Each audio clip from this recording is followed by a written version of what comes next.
আসসালামু আলাইকুম। জীবন সংসার একটা নতুন ব্লগে আপনাদেরকে স্বাগত। আশা করি ভালো আছেন। আমার ব্লগটা শুরু করলাম সকাল থেকে। এখন বাজে সকাল 7টা। তো আমার হাজব্যান্ড কাজে চলে গেছে। তো আপনারা সবাই কেমন আছেন অবশ্যই কমেন্ট করে বলবেন, আর আমার ভিডিওটা দেখতে থাকেন। খুব সকালবেলা তো, সবাই যার যার কাজে চলে যাচ্ছে, সবাই সবার কাজে যাচ্ছে। তো আমার ভিডিওটা দেখতে থাকেন, কেমন লাগে অবশ্যই বলবেন। আকাশটা আজকে মাশাআল্লাহ, পাহাড় আর আকাশ খুবই সুন্দর লাগে, তাই না? খুবই ভালো লাগে।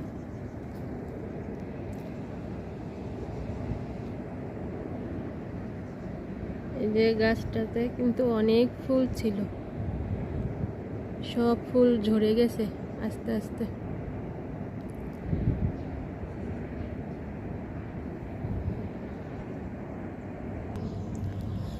এখন আমার গাছগুলোতে পানি দিব। এই যে দেখেন, আরেকটা নতুন ফুল গাছের সদস্য জয়েন্ট হয়েছে আমার বাগানে। মাশাআল্লাহ, একটা ফুল ফুটতেছে মাশাআল্লাহ। আর এই যে একটা তো অলরেডি ফুটেই আছে, দেখেছেন আপনারা। যখন এনেছি মার্কেট থেকে তখন অল্প ছিল, এখন আরো বেশি ফুটেছে।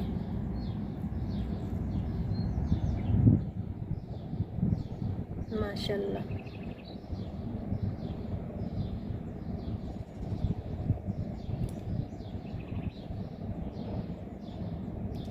আমার ফুল গাছটা কেমন হয়েছে অবশ্যই বলবেন। আর এই যে আমার পেঁয়াজ গাছের একটা পাতা ভেঙে গেছে। এখন গাছগুলোতে পানি দিব। আমার হাজবেন্ড কালকে কিন্তু আবার মাটি দিয়েছে গাছের গোড়ায় গোড়ায়, প্রত্যেকটা গাছের গোড়ায় গোড়ায় কালকে মাটি দিয়েছে।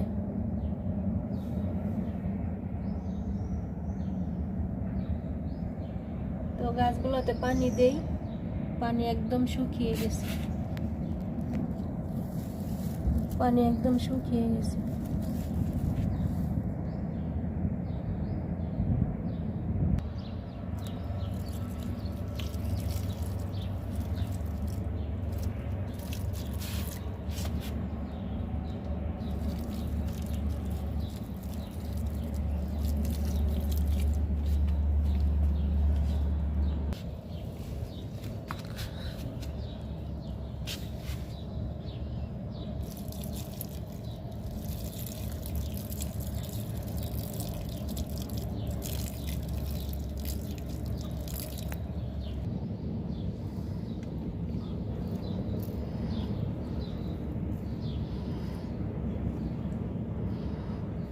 আমি পাকের রুমে চলে আসছি দুপুরে রান্না করার জন্য।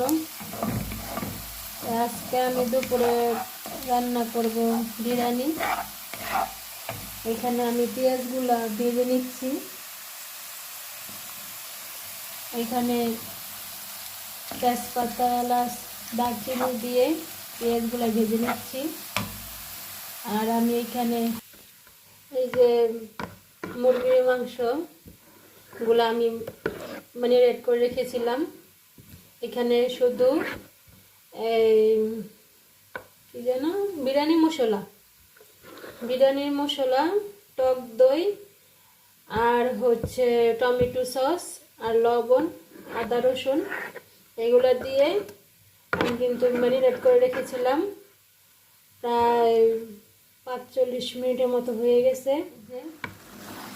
আমি কিন্তু এই যে মুরগির মাংসগুলো যে মেখে রেখেছিলাম মশলা দিয়ে, এগুলো কিন্তু দিয়ে দিয়েছি তেলে। এটাকে এখন আমি ভালো করে একটু কষাবো। এইভাবে আমি শর্টকাটে রান্না করি, মাঝে মধ্যে এভাবে শর্টকাটে বিরিয়ানি রান্না করি। তো সেটা আজকে আপনাদের সাথে শেয়ার করতেছি। যদি কারো ভালো লাগে তাহলে অবশ্যই কিন্তু লাইক করে দিবেন, শেয়ার করে দিবেন।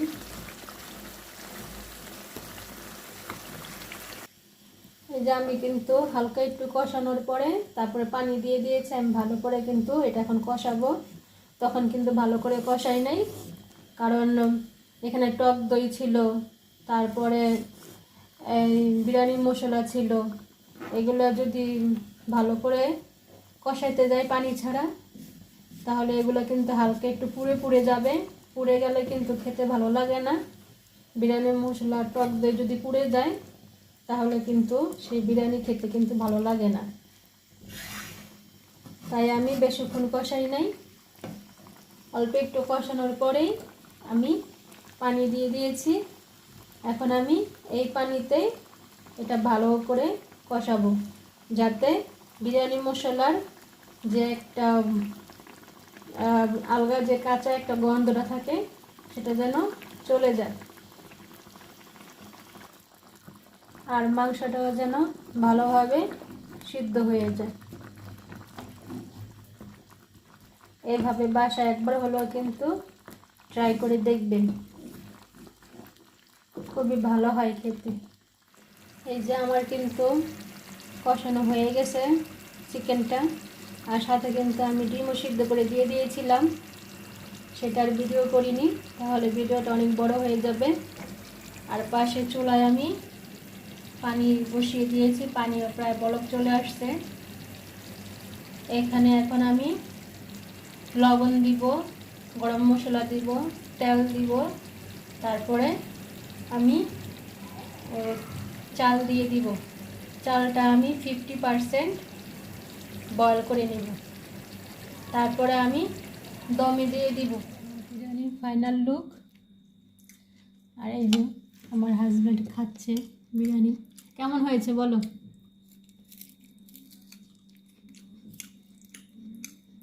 বলো কেমন হয়েছে? ফাটাফাটি। ফাটাফাটি না? তো এইভাবে শর্টকাট বিরিয়ানি রান্না করে অবশ্যই খাবেন, যেভাবে আমি রান্না করেছি। আমার ভিডিওটা যদি ভালো লাগে তাহলে অবশ্যই লাইক করে দিবেন, শেয়ার করে দিবেন। ভালো থাকবেন। আল্লাহ হাফেজ।